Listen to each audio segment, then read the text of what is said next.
장기적으로 이제 저희한테 자문을 맡기신 게 아니니까 여러분 스스로 여러분의 성과를 만들어 가는데, 그랬을 때 여러분에게 실패를 가져오는 아주 중요한 원인 중에 하나가 여러분의 기대가 좀 잘못되어 있는 경우들이 있다라는 거죠. 그럼 여러분의 기대를 어떻게 해야 잘못되지 않을까라고 한다면, 예, 좀 약간 학습이 필요합니다. 그래서 오늘은 그 맛배기를 보여드리고 그 핵심을 짚어가는 걸로 하겠습니다. 첫 번째, 제가 많이 부닥치는 문제예요. 수익률을 내고 그 결과로 기뻐하고 그 결과를 수여하는 게 다라고 생각하실 수 있는데 아닙니다. 아예 구멍부터 다르다는 거예요. 자금 관리가 있고 투자 관리가 있다는 거죠. 이게 뭐냐면 리퀴디티 매니지먼트가 있고 인베스트먼트 매니지먼트가 있다는 겁니다. 이게 무슨 말이냐? 예를 하나 들어드릴게요. 인머스트는 어떻게 생각하고 있냐면 2년 뒤에 3년 뒤에 돌려줄 중도금, 이건 인베스트먼트가 아니라고 저희는 생각합니다. 이건 리퀴디티 관리, 리퀴디티 매니지먼트 해야 된다라고 생각하는 겁니다. 다만 많은 분들이 너무 금리가 낮을 때, 지금은 그래도 금리가 좀 괜찮으니 오늘 끝부분에 가면은 최근 들어서 좀 좋은 금리를, 그래도 좀 효과적인 금리를 사용할 수 있는 방법들을 말씀드릴 건데, 그런 것들을 통해서 하시면 되지만 이전에 불과 1, 2년 전만 해도 너무 금리가 낮아서 막 1%대니까 2년, 3년씩 전세보증금 받은 거, 그 다음에 중도금 낼 돈들을 그냥 놔두는 게 너무 아까워요. 이런 분들을 제가 원, 투, 쓰리, 너무 많이 봤어요. 너무 많은 분들이 유머스트에 와서 그 얘기를 하셨죠. 그럴 때마다 저희는, 이건 저희는 투자라고 보지 않습니다 라고 말씀드렸는데, 하도 그런 일들이 많고, 그냥 그러고 나면은 인머스트에 안 하는 건 맞는데 나가셔서 그냥 자기 방식대로 하셔가지고 막 날리시고 막 이러기 때문에 저희가 저희 안에다 포트를 하나 만들긴 했습니다. 분할 성장 전략을 하는 분할 성장 포트라 그래서, 그건 어떤 거냐면 저희의 포트폴리오 중에 아주 이렇게 중심적인 포트를 하지만 매달 거기다 돈을 넣어서 어떻게 하냐면 본인이 생각하는 기대 수익률, 그러니까 만약에 내가 2년 뒤에 중도금으로 줘야 될 거예요. 내야 될 돈이에요. 아니면 2년 뒤에 전세보증금 돌려줄 거예요. 그런데 이걸 그냥 놔두기가 너무 아깝다면 몇 프로를 바라는 거냐, 그죠? 요즘 한 6%만 이자 나와도 좋겠어요. 6% 높죠. 아무튼 5%만 나왔으면 좋겠어요 한다면, 저희 포트는 어떤 거냐면 그 목돈을 넣어가지고 5%가 나오게 하는데 리스크가 있기 때문에 목돈을 놔두고 목돈을 계속 저희 포트에다가 분할 적립을 합니다. 적립식으로 계속 하다가 어쨌든 전체 이 덩어리에서 전체 돈의 5%가 나오면 그냥 바로 다 팔고 낮지만 이자 상품으로 싹 다 옮겨놨다가 2년 뒤에 돈을 주는, 그러니까 쓸 때 쓰는 방식으로 가져가는 거죠. 지금 제가 자세히 설명할 필요는 없는데, 어찌됐든 여러분 머릿속에 리퀴디티, 유동성으로 내년에 2년 뒤에 3년 뒤에 돌려줄 돈 갖고는 투자하지 말라는 겁니다. 그건 투자하면 왜 문제가 돼요? 갑자기 시장이 뒤집어지는 일이 왔을 때 여러분은 이자 5% 더 받겠다고 했다가 3, 40%가 날아가게 됩니다. 그러면 감당도 안 되실 수도 있죠. 왜? 그 돈을 채워서 줘야 될 거 아니에요. 어쨌든 2년 뒤, 1년 뒤에 시간이 오지 않습니까?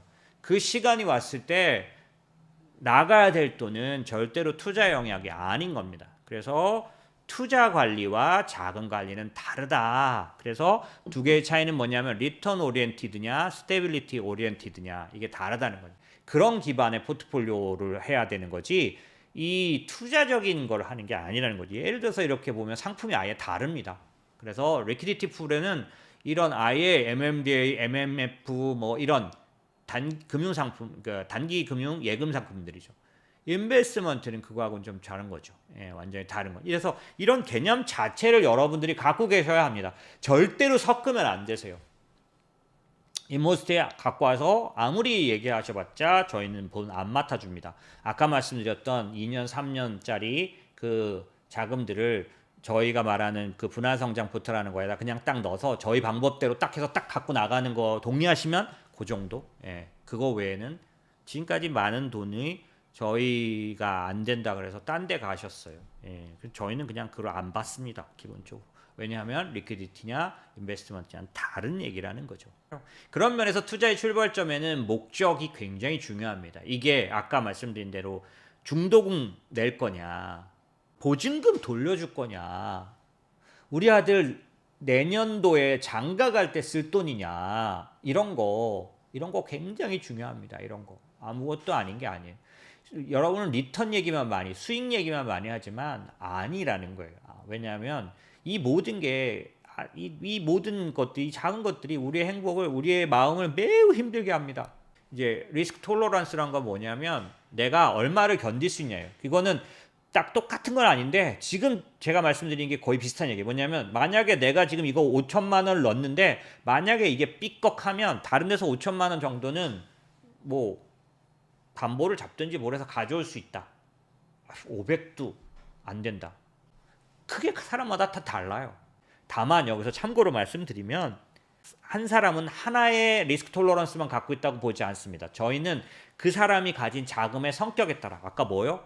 목적에 따라 위험 감내도가 다를 수 있다라고 봅니다. 무슨 얘기냐면요.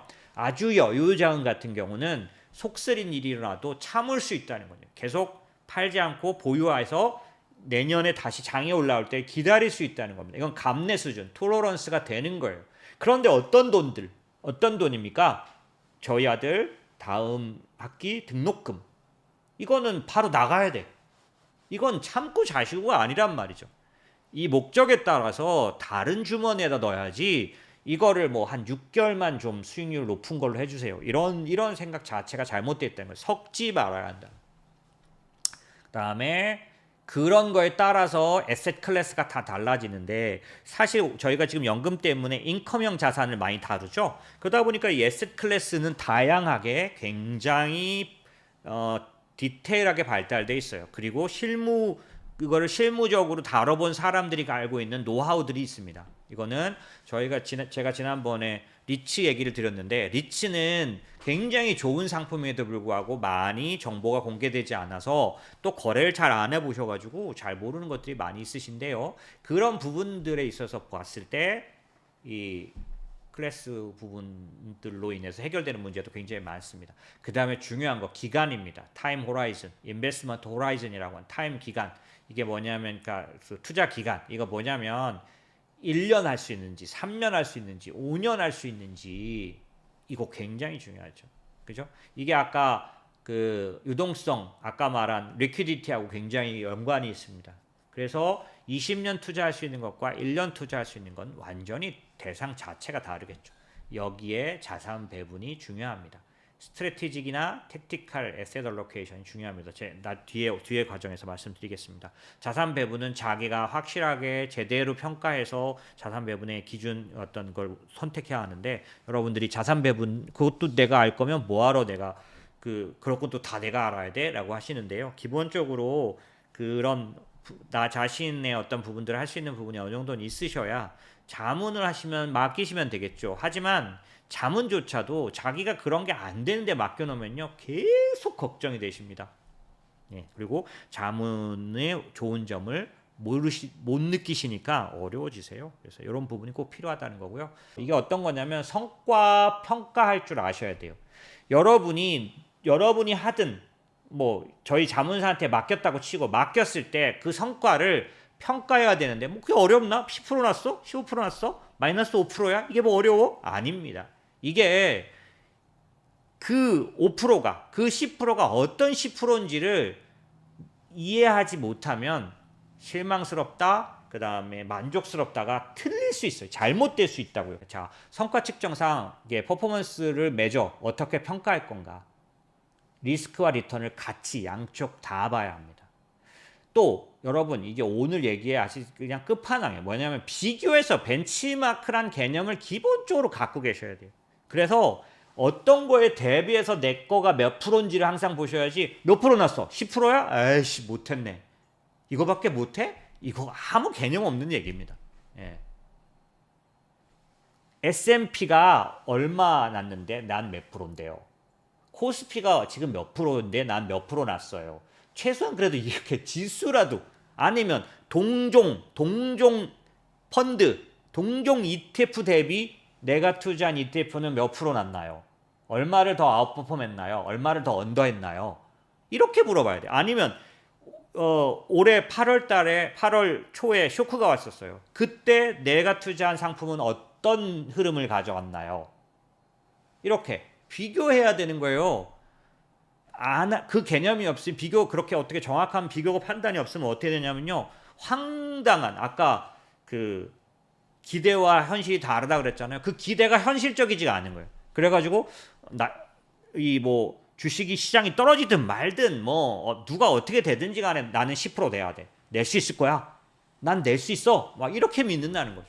자, 보세요. 요거 여기 1년까지만 볼게요. 1년까지만. 3년 보지 마시고요. 자, 그러면 이 IBK 플레인 바닐라가 1년 수익률 최근 1년 26% 났다는 거예요. 그래서 엄청나죠? 33% 났어요. 미국 인덱스는. 그죠? 대단하죠? 그런데 문제는 뭐냐면요. 이 26%가 3년으로 딱 가보면 0.15%예요.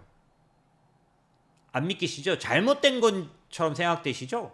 이거 잘못된 것처럼 느껴지시죠? 이게 뭐냐면 3년 동안 통틀어 성적이 그 0.15%라는 거죠. 이게 무슨 말이냐면 올해 들어선 지나간 1년 동안에는 26% 수익이 났지만 그 앞에 2년은 완전히 안 좋았다는 거죠. 이거 다 까먹고 0.15가 되니까요. 그죠? 그러니까 이 얘기인즉슨 올해만 지금 얘는 뭐 전에 못했다 이게 아니라 어찌됐든 3년만 따지면 앞에 2년은 되게 안 좋았었다라는 걸 알 수가 있어요. 그럼 여러분이 생각해 보셔야 돼요. 앞에 2년이 어디도 다 안 좋았던 거라면 이해가 되죠. 그죠? 그런데 보시면 3년 수익률이 달라요. 보시면. 그 다음에 설정 후. 그러면 이거 설정 후를 보실 때는 IBK 플레인 바닐라 미래에셋 미국 인덱스 얘가 언제 생겼는지 여러분 알 수가 없어요. 5년 됐을 수도 있고 10년 됐을 수도 있거든요. 설정이 10년 이상 된 것들도 있을 수 있어요. 그런데 기본적으로 자기가 확실히 안다면 저희는 설정 후 그러면 이게 2019년도부터예요. 설정이. 알잖아요. 이건 저니까 당연히 알죠. 그런데 IBK 플레인 바닐라도 실제로 그렇게 따지면 비슷해요. 그런데 어쨌든 이 설정 후 수익률이 나름대로 굉장히 좀 중요하죠. 왜냐하면 매년 어떻게 했는지. 그죠? 그래서 요거는 1개월, 3개월, 6개월만 보고 1년만 보고 투자 선택해도 되는 펀드가 있어요. 그런 ETF가 있어요. 그 다음에 여러분이 YTD로 딱 보면 알 수 있을 때가 있어요. 여러분 전문가는 어떤 거냐면요. YTD라는 거 뭐냐면 그 이어 투 데이트라고 해야 되나요? 그러니까 올해 이 연초부터 지금까지의 기간이니까 그 동안에 시장이 파노라마처럼 펼쳐져요. 저희 같은 사람들 계속 그 일을 하는 직업을 갖고 있으니까 그 시장에서 몇 프로 냈느냐 하면 제가 얼만큼 했는지 금방 알아요. 근데 문제는 뭐냐면 작년에는 어땠는지 그 전에는 어땠는지 이걸 알 길은 없는 거죠. 근데 1년마다 펀드를 바꾸시는 분이라면 1년짜리만 보시면 되실 수 있어요. 그죠? 근데 만약에 연금처럼 우리가 지금 얘기하고 있는 연금처럼 오래 투자하는 거라면 올해만 좋아서는 좀 곤란하죠. 왜냐하면 작년에는 또 상당히 좋은 장이었는데 그때 뭐 전혀 못했다면 이거 왜 그럴까 생각해 봐야 돼요. 시장하고 거꾸로 간 거니까요. 그래서 예를 들면 이게 나와 있네요. 사실 제가 지금 저희 거 요걸 넣는다는 걸 깜빡했는데 저희 뭐 2019년, 2020년, 2021년, 22년, 23년, 24년 이렇게 연도별로 쭉 나온 것도 있거든요. 이 회사들과 우리를 비교한 거겠죠. 그렇게 해서 보셔야 되는 거죠. 5년 동안. 그래서 이게 보면 5년 연평균 수익률이 저희가 15.56%인데 요런 것들이 중요한 투자할 때는 아까 말씀드린 장기 투자하고 5년, 6년 투자할 때 뭐 10년 투자할 때 요걸 봐야 되는 게 있는 거죠. 그런 것처럼 그 다음에 또 봐야 되는 게 아까 다시 돌아가야 되겠네요. 여기서 보시면 이 퍼포먼스를 할 때 그렇게 벤치마크가 어떤 기간에 인덱스하고 그 다음에 다른 펀드들하고 좋았던 때에 네가 몇 프로 났는지 이거는 이제 벤치마크라고도 하고 피어그룹이라는 건 비교 대상 그룹이죠. 그 다음에 어떤 방식으로 상대 수익이냐 절대 수익이냐 이런 부분들이 뭐 예를 들면 절대 수익이란 건 어떤 의미일까요? 이거는 뭐 여러 가지 투자에서 약간 사용되지만은 떨어질 때 주식 시장이 떨어질 때 얘는 플러스 날 수 있죠. 그런 것들을 따지면 절대 수익이라고 추구할 수가 있고요. 기본적으로 주식 시장과 전혀 연동하지 않는다는 의미가 되겠죠. 이런 개념들을 갖고 내가 선택할 상품, 펀드를 평가해야 되고요. 내가 선택한 상품에 대해서도 그렇게 평가를 해줘야 되는 거예요. 성과 평가를 하려면 여러분이 개념이 하셔야 될 게 있는데 토탈 리턴이냐. 토탈 리턴이란 건 뭐냐면 만약에 예를 들어서 배당이 나오면 배당과 주식 상승, 캐피탈 게인을 다 합쳐야 총 수익이 나와요. 배당만 따로 나올 수도 있고 배당 빼고 그 요것만 나올 수도 있죠. 요 캐피탈 게인이라는 거. 유가증권 그러니까 주식값 올라간 거. ETF 평가 금액 올라간 것만 수익률로 나올 수 있어요. 그럼 안 되죠. 왜냐하면 거기에 전체 예외 수익률은 인컴도 합쳐야 되거든요. 배당도 넣어야죠.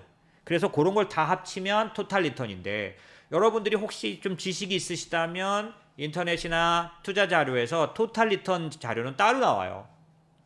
S&P도 토탈 리턴으로는 수익률표가 따로 나와요. 모든 상품들에 대해서 토탈 리턴으로는 다 따로 나올 수 있습니다. 특히 배당주나 배당 관련된 상품을 보실 때는 토탈 리턴 그래프인지 일반적인 그래프는 뭐만 나올까요? 배당이 안 포함된 캐피탈 게인만 들어가 있는, 그러니까 주식값만 달라진 것만 표기했겠죠. 그럼 이거는 좀 부족하겠죠. 그 다음에 렐러티브 리턴이라고 해서 상대 수익이란 건 뭐냐면 기본적으로 이 그 상대하고 어떤 차이, 어떤 기간이나 그 다음에 대상의 차이에 따라 수익을 다르게 평가할 수 있어요. 그래서 이 얘에 비해서 상대 그 아웃퍼폼 5% 더했다. 5년 동안 항상 5% 이상 아웃퍼폼했다. 이런 게 상대 수익입니다. 변동성이라는 것도 잘 아셔야 되는데 이게 이제 뭐냐면 변동성이 위험이 될 수 있는 거잖아요. 왜냐하면 그런 것들이 우리의 심정적인 어려움을 주거나 그 변동성 시기에 의해서 우리가 수익률 낭비를 하게 되니까. 그 다음에 트래킹 에러라는 건 뭐냐면 내가 생각했던 대로 안 가는 거죠. 내가 기대했던 그 상품 효과가 안 나오는 거예요. 예를 들면 채권을 샀는데 주식이 하락할 때 채권은 반대로 갈 줄 알고 샀는데 주식이 하락하는데 채권도 더 하락해. 그럼 이거 트래킹 에러예요. 일종의 안 맞는 말이지만 개념적으로는 그렇다는 거예요. Value at Risk, VIR이라는 것도 굉장히 중요한데 이거는 최대 손실률 같은 걸 계산하는 겁니다. 뭐 뭐라 그럴까 맥스 드로다운이라 그래서 최대 손실률, 요거하고 뭐 개념적으로는 비슷하지만 요거는 시뮬레이션까지 들어가 있고 최대 손실률을 계산하는 거예요. 확률적으로. 이거 굉장히 중요합니다. 그래서 요런 것들을 지금 말씀드린 건 다 어려워 보이잖아요. 그런데 기본적으로 제가 간단하게 좀 말씀드릴 수 있는 게 있어요. 요런 부분들을 이제 반영한 게 뭐냐면 요건데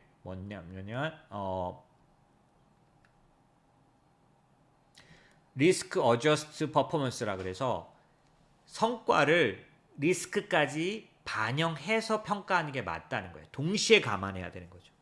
이게 무슨 말이냐면은 그냥 단순하게 10%만 난 게 중요한 게 아니라요. 다른 것도 다 10% 이상 났으면 그거 10%나 났어. 이 말은 안 맞아요. 남들도 다 10% 났으니까요. 그렇게 따지면 이 10개가 있는데 10개가 다 10% 이상이에요. 그러면 얘의 리스크는 낮은 거였을 거 아니에요. 이 리스크가 어저스트해서 반영된 채로 하면 사실 초과 성과로만 따지는 거예요. 10% 이상으로만 비교해야 돼요. 이런 식의 비교를 하는 개념을 갖고 있어야 제대로 이제 그 상대적으로 잘하는 거, 상대적으로 부진한 걸 구별할 수 있게 됩니다. 그냥 단순 숫자로만 비교하면 여러분이 오류에 빠질 수 있어요. 아까 제가 행복에서 시작해서 단순하게 상대방이 외제차 모으면 난 외제차 못 모으라. 나는 불행하네. 이건 아니잖아요. 똑같습니다. 그래서 어저스트한 그런 능력이 필요해요. 적용할 줄 아는 그런 능력이 필요한데 그런 것 중에 3개가 있다는 거예요. 여러분 샤프 비율이라는 건 알고 계실 거예요. 그런데 이 3개가 다 영향을 끼칩니다. 그래서 인포메이션 레이시오라는 거는 초과 수익률을 따지는 거예요. 그래서 요거는 펀드 매니저가 지속적으로 아웃폼 했는지를 따집니다. 아까 제가 말씀드렸던 것처럼 장기 성과를 비교할 때는 여기 보시면 여기 펀드 매니저 평가할 때 스크리닝 할 때 보면 펀드 매니저를 선정할 때는 기본적으로 뭘 보라고요? 5년. 예, 5년.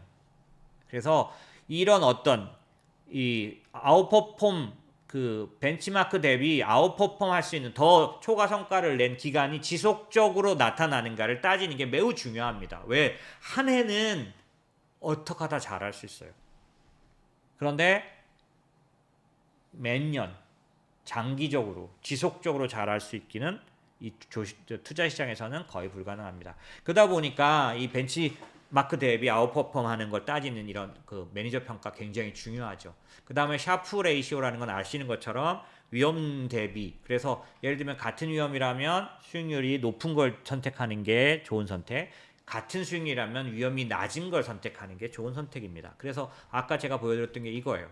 보시면은 2022년부터 24년도까지 인모스트 저희가 지금 저기 펀드 내는 거 있잖아요. 글로벌 주도 업종. 그거는 어떤 성과를 냈냐면 보시면 빨간색이 S&P 500, 나스닥이 파란색인데 22년도 1월부터 24년도 1월까지 봤을 때 같은 그런 부분에서 변동성이 저희가 확실히 작습니다. 그러면 적어도 22년부터 24년도 사이에서 인모스는 아까 요 샤프 레이시오에 따라 보자면 같은 위험이라면 성과가 높든지 같은 성과라면 위험이 낮든지라고 하는 걸로 보면 저희는 변동성이 확실히 낮아서 더 샤프 레이시오가 높은 펀드였다는 걸 알 수가 있습니다. 그런 식의 비교를 할 필요가 있는 거예요. 왜냐하면 실제로 변동성도 낮으면서 성과는 더 높게 나올 수는 없기 때문이죠. 예, 그래서 그런 것들을 비교할 줄 아는 게 굉장히 중요하다라는 거고요. 실제 그 아까 제가 뛰어넘었던 게 뭐냐면 이 리스크를 따지는 방법, 리스크 랭귀지가 다양하다. 요 이제 투자 쪽에서 열심히 일을 하다 보면 이런 것들에 대해서 다 하나하나 설명할 수 있게 되는데, 예를 들면 uncertainty라 그래서 확실성, probability라 그래서 가능성, volatility라 그래서 변동성, 이게 다 위험입니다. 불확실성이 높으면 위험이죠. 현실성이 가능성이 낮으면 위험이죠. 변동성이 높으면 위험이죠. 그런가 하면은 익스포저, 얼만큼 내가 위험에 노출하느냐, 포트폴리오 얼만큼 분산했느냐, 호라이즌 얼마나 기간 동안 하느냐, 이것들을 믹스해서 숏텀 윈도우냐 롱텀 윈도우냐를 결정합니다. 보시면 채권 예금이나 이런 것들은 숏텀이지만 뭐 원자재 같은 것들, 이런 부동산 같은 것들은 약간 더 롱텀한 윈도우를 갖고 있어야겠죠. 이런 것들이 전부 다 리스크 대비, 리스크를 따라 결정하는 것들이고요. 아까 제가 말씀드렸던 그런 개념들이 조금 스트레스 테스트라는 거 아시죠? 많이 이게 뭐냐면 부도날 확률 같은 거고 시나리오고 또 그런 의미입니다. 자, 그 다음에 다 말씀드렸고, 말씀드렸던 것처럼 그래서 기본적으로 여러분이 어떤 펀드 매니저를 선택하실 때, 저도 한 명의 펀드 매니저죠. 인모스라는 그런 자문사 펀드 매니저인 저를 평가하실 때 이런 몇 가지 스크리닝을 하셔야 된다는 겁니다. 그 다음에 숫자를 체크하시고 그 다음에 이들에 대해서 인터뷰하시는 게 필요하죠. 그래서 저 같으면은 이제 제가 계속 방송을 하면서 이거 채널을 통해서 말하는 이유가 뭘까요? 저를 간접적으로 인터뷰하실 수 있는 거예요. 왜냐하면 일시적으로 제가 어떻게 생각하느냐에 따라서 여러분이 그거에 휘둘리고 싶지 않으시면 최과거를 보시면 되세요. 그러면 2019년 1월부터 지금까지 2019, 2020, 21, 22, 23, 24, 6년째 그냥 차곡차곡 다 저희 채널에 다 쌓여 있으니까 도대체 얘가 코로나 때 뭐라 그랬는지, 22년도 금리가 올라갈 때 얘가 무슨 헛소리를 했는지 다 체크해 보실 수 있어요. 인터뷰하는 것처럼. 이럴 때는 어떻게 생각하세요? 다 물어볼 수 있으세요. 그러니까 저는 오픈되어 있는 평가를 받겠죠. 그죠?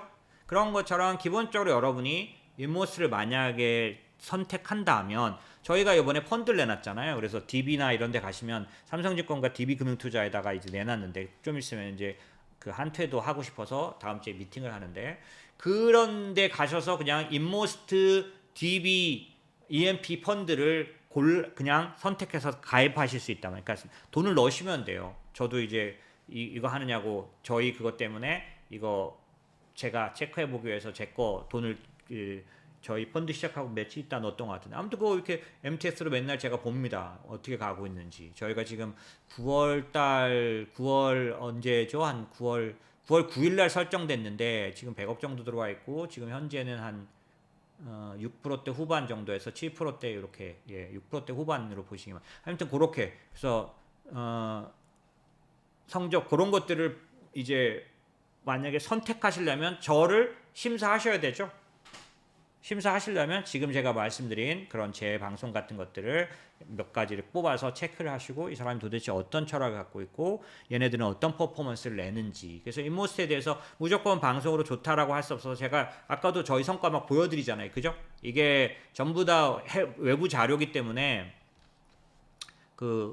전부 다 공신력 있는 부분들 달고 있지만은 어쨌든 여러분들이 보실 수 있게 이렇게 해드리잖아요. 그래서 그런 것처럼 예를 들면 평가를 하셔서 하시게 되는 거죠.